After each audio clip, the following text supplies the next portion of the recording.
கபாலி அதுக்கான ஒரு முன்னோட்டம், அதுக்கான நிறைய விஷயங்களை பார்க்க போகிறோம்.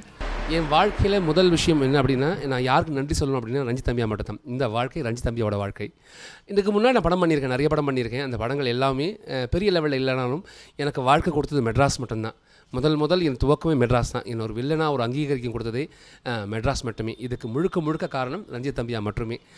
தம்பியாவுடைய முதல் கூப்பிட்டு கொடுத்தா ஏன்னா இதில் ஒரு ரோல் இருக்குது, வா ஆடிஷன் பண்ணுங்க அப்படின்னா. எல்லாருக்கும் ஆடிஷன் தான். ஆடிஷன் நல்லா தான் பண்ணுறேன், ஏன் நான் பண்ண மாட்டேறேன், பண்ண வேண்டியதானேண்ணா, நல்ல படம் பண்ணா அப்படின்னா. அப்போ தம்பி ஆரம்பித்து விட்ட விஷயம் தான் மெட்ராஸில் ஒரு பெருமாள் ஒரு ரோல். அந்த ரோல் தான் எனக்கு வாழ்க்கையில் என் வாழ்க்கையை திருப்பி போட்டுச்சு. எனக்கு நல்ல வசதி வாய்ப்போடு இருக்கிறது காரணம், நிறைய மக்கள் நிறைய விஷயம் பண்ணுறதுக்கான காரணமே, நிறைய பணம் வரதுக்கு காரணமே ரஞ்சித் தம்பியா மட்டுமே. இந்த வாழ்க்கை அந்த தம்பியாவுக்கு மட்டும் சொந்தம். அந்த தம்பியானால தான் இன்றைக்கி நான் நல்லா இருக்கேன். அது இது மாதிரி இந்த மெட்ராஸில் ஒரு 16 பேர் ஒரு பெரிய வாழ்க்கை வாழ்கிறோம் நாங்கள். அதுக்கு முதல் காரணம் தம்பியா மட்டுமே. தேங்க்யூ ஸோ மச் தம்பியா. நேராக சொல்ல முடியல நிறைய விஷயங்களை, கண்டிப்பாக ஒரு நாள் வரும், அதுக்கான தருணம் வரும். கபாலி படத்தில் நாங்களும் ஒரு ஒரு இருக்கோம் அப்படின்றது பெரிய விஷயம். ரஜினி சார், கமல் சார் அவங்க தான் நாங்கள்லாம் முதல்ல கல்லூரி காலகட்டத்தில் படிக்க சொல்ல எங்களுக்கு 2 பேர் தான் பெருசாக தெரியும். ஒரு சூப்பர் ஸ்டார், ஒரு மகா நடிகர், 2 பேரும் தெரியும். இவங்க படத்தில் எப்படியா நடிக்க முடியுமா, நடிக்க வாய்ப்பே கிடையாது எங்களுக்குலாம். அது நினச்சி கூட பார்க்க முடியாது. இது ஒரு பெரிய மிராக்கல். இந்த மிராக்கலில் நாங்களும் இருக்கோம் அப்படின்றது பெரிய சந்தோஷம். ரஜினி சார் மாதிரி ஒரு மனிதரை பார்க்கவே முடியாது. ஒரு இயல்பான ஒரு மனிதர், ஒரு நல்ல மனிதர், எல்லாரையும் வாழ்த்தக்கூட ஒரு மனிதர். இது சாத்தியமே கிடையாது. நிறைய வசதி வாய்ப்புகள், பேரும் கூட இருக்க ஒரு கேரக்டர். வா வா கோப்பையா, எப்படி இருக்கீங்க, நல்லா இருக்கியா, அப்புறம் என்ன பண்ணுறீங்க, முடிதான் வெட்டிருந்தீங்க, இப்போல்லாம் முடி கட் பண்ணிட்டீங்க அப்படின்னு. ஆனால் என்ன இதெல்லாம் படம் பார்த்துருப்பாரா அப்படி யோசிப்போம்ல. எல்லாரையும் கூப்பிட்டு வாழ்த்துவார். அந்த வாழ்த்துட்டு மேன் மக்கள் நான் சொன்னேன், ரஜினி சாரை ஏன் எல்லாரும் கடவுள் மாதிரி பார்க்குறாங்கன்றது காரணமே முதல் விஷயம், எளிமையான ஒரு மனிதர், ரொம்ப எல்லாரையும் பாராட்டுவார், பெருந்தன்மையாக இருக்கக்கூடிய மனுஷன். வர சொல்ல எல்லாருக்கும் வணக்கம் பண்ணார், வணக்கம் எல்லாருக்கும் வணக்கம் பண்ணார். அதே போகிறச்சையும் அப்படி தான் வணக்கம் அது பார்க்கல போயிட்டு வரேன் அப்படின்வாங்க. அப்படியே நாங்களாம் அப்படியே பேனும். இவர் சொல்லிட்டு போன அவசியமே கிடையாது, ஆனால் எல்லாருக்கும் முக்கியத்துவம் கொடுப்பாங்க. அதனால தான் கடவுள் ஒரு பெரிய மேஜிக். அது ரஜினி சார் என்ன சொன்னாலும் பிடிக்கிறது காரணமே கடவுள் கொடுத்த பெரிய கிருபை. இந்த கபாலியில் நாங்களாம் இருக்கிறதுக்கு பெரிய கிருபை யாருன்னா ரஞ்சித் தம்பியா. ரஜினி சார் தூரத்துலேருந்து பார்த்துருக்கோம், படத்தில் பார்த்துருக்கோம், இந்த படத்தில் பக்கத்தில் உட்காந்து நடிச்சிருக்கோம். முதல் சீனே நாங்கள் பேசுகிற விஷயமே ரஜினி சார் பார்த்து நான் கேள்வி கேட்பேன், அவரை கிண்டல் பண்ணியிருப்பேன். ரஞ்சித் தம்பியா சொன்னான், அண்ணே சூப்பராக பண்ணேன், மிரட்டினேன் அப்படி தான். அந்த கான்ஃபிடென்ட் எனக்கு ரஜினி சார் எனக்கு ஒரு சக மனுஷனாக தெரிஞ்சார், அவர் பாராட்டினார். அது இன்னும் கான்ஃபிடென்ட் கொடுத்து எனக்கு. அந்த பாராட்டுனால தான் எனக்கு அடுத்த லெவலுக்கு போச்சு. ரஜினி சார் சூப்பர் ஸ்டார், உலகமாக சூப்பர் ஸ்டார் சொல்லலாம். உலகம் தெரியாத மக்களே கிடையாது. சைனாவில் தெரியுது, ஜப்பானில் தெரியுது, நம்மளை கூட தெரியாது வச்சுக்கேன். நம்ம மோடி சாரையே ரஜினி சார் வச்சு தான் கேட்டாங்களே அப்படின்னு ஒரு பேச்சே இருக்குது. அது காரணம் என்ன, ரஜினி சார் பிடிக்காத மக்களே இருக்காது. அவர் பாராட்ட சொல்ல, நீ சூப்பராக வருவாப்பே, என்ன உனக்கு பிரேக் வந்துச்சா அப்படின்னு கேட்டார். நான் சொன்னேன், மெட்ராஸ் படத்தினால பிரேக் வந்துச்சு, இன்னும் வரல, வரும் இந்த படத்துக்கு சூப்பராக வரும் அப்படின்னாரு. கபாலி ஒரு பெரிய மிராக்கலாக இருக்கும், பெரிய வைரலாக இருக்கும். உலகளவில் பெருசாக பேசக்கூடிய ஒரு படம் கபாலியாக இருக்கும்.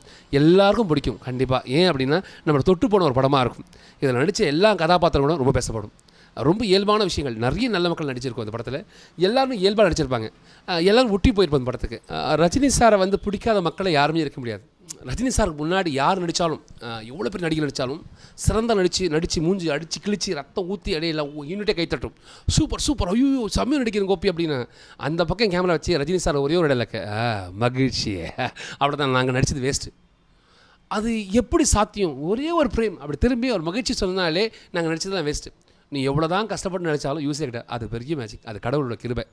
என்னுடைய கதாபாத்திரத்தை நான் ப்ரீஃபாக சொல்லக்கூடாது. முதல் விஷயம் இதுக்கு என்னென்னா, இதுக்கு முன்னோடி யார் அப்படின்னா டைரக்டர் தம்பியா மட்டும்தான்.